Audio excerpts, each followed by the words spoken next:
Lee?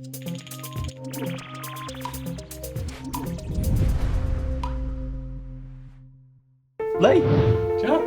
Rob? No, Jack's not here. Jack's not here, no. We were just in our sprint planning, going what we're doing this week. Jack is all hands on deck with the Coloring Voxels work. He just needs to get more levels done, just so he's all QA testing it and get ready for the launch in a couple of weeks' time. On Coloring Voxels as well, Rob is working on lots of settings, graphics settings, specifically today, and then more through the week, I'm sure. And then we have some announcements for that as well. And then other than that, it's just some DLC work. We want to wrap up the Wood Up DLC if we can, and then Jack has finished the Coloring Pixels DLC last week, so I'm going to QA test that and get that ready for launch as well. Yeah, woo. Only 3 weeks, Lee. Only 3 weeks to go. Less than 14 working days. Alright, the main thing I want to show off is the work that I've been doing at home, which is performance improvements. So fingers crossed, when I press play here, it isn't going to take 6 months to load.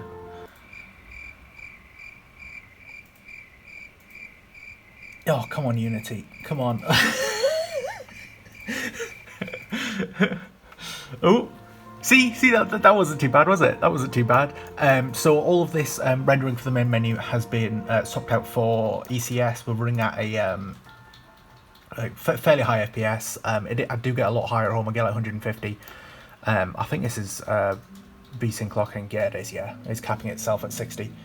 And yeah, switching between levels is much faster as well, so it can like reload the volcano level. It is still a work in progress. You see, it does still lag a bit, but it is actually functioning now. Whereas before it would take like 30 seconds, sometimes more, to even load a level, which is just really, really good. So I'm really pleased I managed to get this in. I have been having some troubles with getting builds done today, so I haven't made much progress, sadly, but yeah, I'm getting builds. Well, now that I've fixed that, I'm getting builds out to the Patreons and things like that, just with this improvement, because I know how much of an issue it has been for people. This is miles better. I know it doesn't look like much. It is miles better, I promise. Okay, so it's been a pretty busy day today. As you can see here, I've completely wrapped up the underwater world here.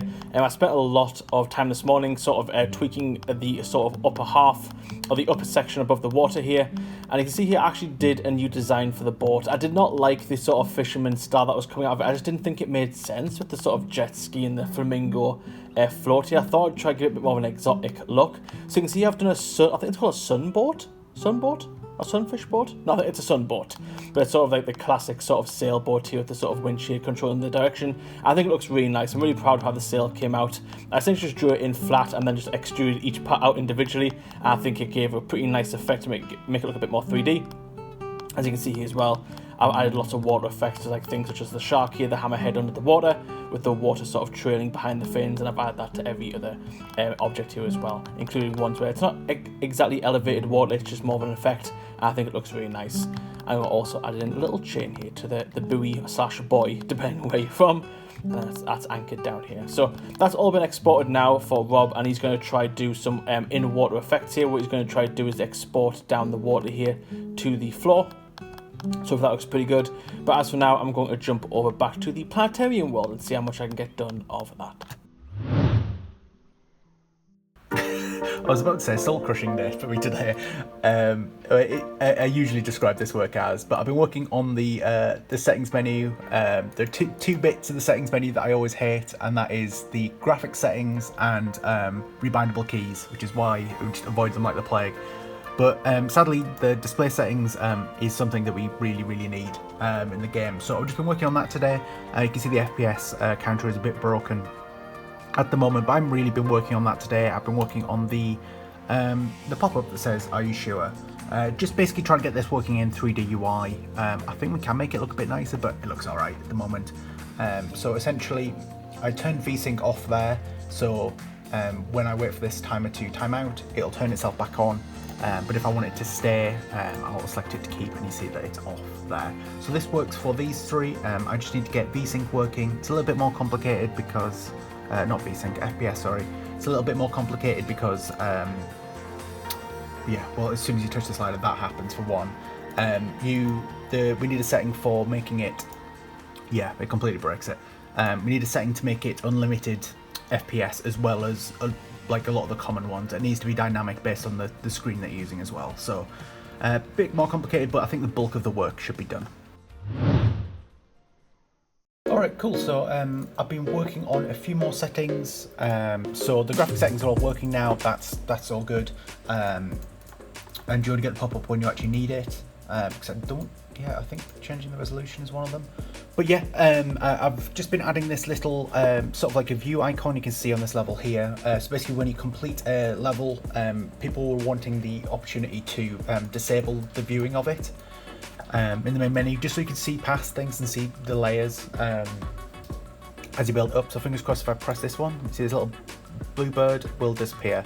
It is a little bit jank in editor, just because in editor we've got it so that it always visualizes the world as is, but you only get this view button once you've actually completed a level. So fingers crossed this will make a lot more sense in game, but yeah, you can turn the bird back on as well and make it go.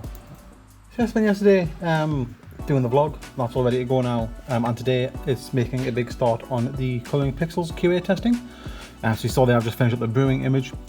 I'm about the halfway mark now. I've just hit 10 images done. So yeah, halfway there. So far it's been pretty good, so not many major changes here and there. Only big change so far has been the mortar and pestle, just because I weren't too happy with the shape of the level.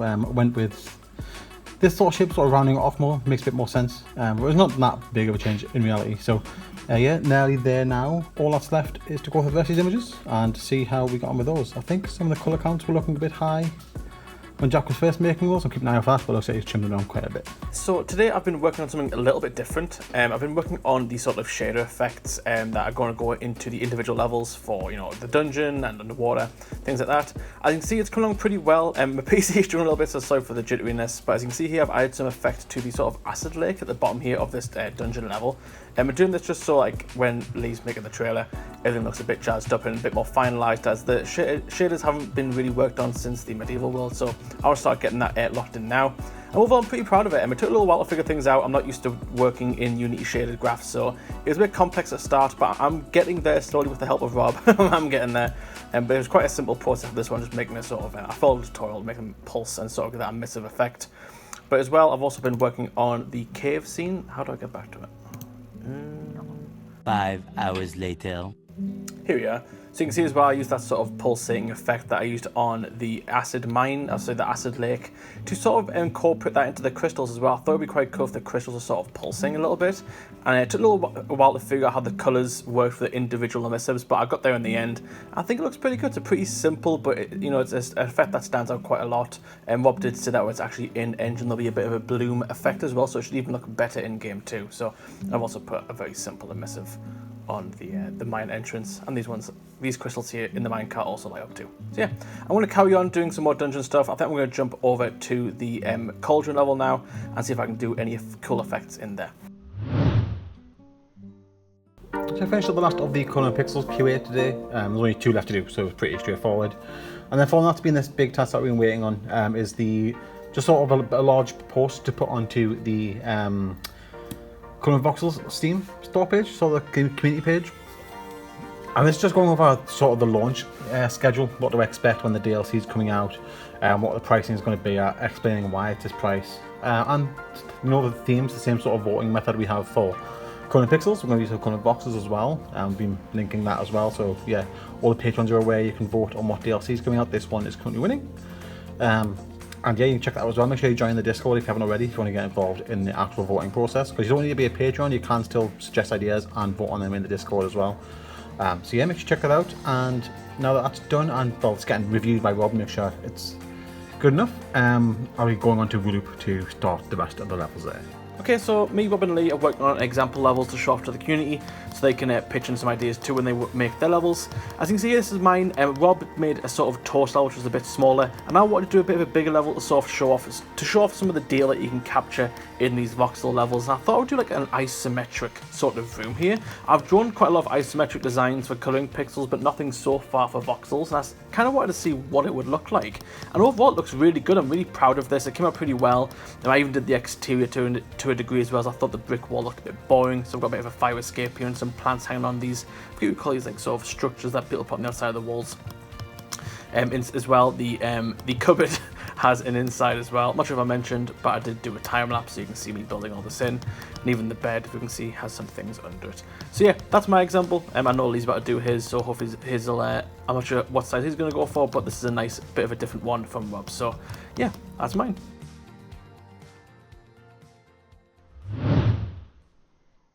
I've made a lot of progress on the planetarium world. As you can see here, I've actually added in a few more levels here. As you can see, we've got a space station and we've got a little fleet of ships here. I'm really happy with these. Any keen-eyed viewers will probably notice there's a few little references in there. I won't say what, I'll let you figure them out yourselves, but it's sort of a good fleet versus an evil fleet. The sort of idea is when I add in the particle effects, it's going to make some blasters, some sort of Star Trek-esque lasers and Star Wars, lasers going by here. I think that'll make for a really cool scene. As for the space station, I'm really happy with this. I went for a bit more of a sci-fi look. I do want to add a sort of typical looking space station as well. I do think it'll be a bit smaller, but I'll get to that when I get to that. And of course, cue the Halo music. We've got a we've got a ring here. Obviously, it's not a Halo ring, but it's a ring world in my own design here. We've got a bit of it. Rob says that there's going to be a sort of cool effect you can make where the sort of light goes around the ring, which I think will look pretty cool. If I can quickly show off as well, I've actually done the inside. It's hard to see here. If we go to the ring world here, if I cut this thing in half, we can see the insides, like that. We've sort of got some beams here that sort of support the ring in the middle here as well, make it a bit more structurally sound. But yeah, so that's done for now. But as for now, I'm going to jump on and do some other levels. I'm thinking of doing a sort of, I think it's called a Dyson Fair Rob was telling me about, so I'm going to see if I can get that started. Okay, there was a fire alarm on Friday, so sorry for any continuity errors. But yeah, this is what I did on Friday. So I made the first ever of my sort of Coloring Voxels levels. This is just for the competition, just sort of an example to show off for when we announce the competition tomorrow, or well next week technically for the video. And yeah, I did make this first time around and accidentally never used the software before, and if you press this, it straight up closes the software. So didn't realize that. So I did have to make a second time, so it wasn't too bad. And then the rest of the day I did some tack stuff, which obviously can't really show, and then did some more Wooloop levels as well. Rob has QA'd them since I have pushed them. Let me see which ones are new. Yeah, it was this moon orbit, was what I worked on Friday. The Earth is a bit wonky just because of all the extra lines put in, but yeah, it was a quick little level and it's quite fun to make, and hopefully it's going to load so I can show it off. There we go. Yeah, as I said, the circle is a bit wonky just because I've added in the extra pins for these lines. But yeah, it's clearly been alright enough. I did, after taking the screenshot, I did wiggle the pins a bit to make it look a bit better. So yeah, that's ready. There's a couple levels left to QA, and then this pack will hopefully get wrapped up before we work on the Coloring Voxel stuff. Rob Lee! Hello. It's Monday. No, it's not. It's Friday, technically. No, which Tuesday, mate? Right. Rob Lee! Hello. It's the end of the week, kind of. Yeah. But we had a fire alarm and we all went to the pub, so we didn't record anything. So this is the outro for the video. Thanks for getting to the end. Make sure you check out Coloring Voxels. That's sort of the main priority at the moment. We're still working on that, so check that out. Wishlist it just before it comes out. In terms of other games, we have the Coloring Pixels DLC coming out. Yeah, Alchemy. Alchemy, that's the one. That's becoming out. And we've got Astronomy. We've got all the A's. And then Astronomy for Wooloop as well. So yeah, make sure you wishlist those if you're not already out, or check them out if they are out. And then yeah, thanks for watching the video, and thanks for wishlisting our games.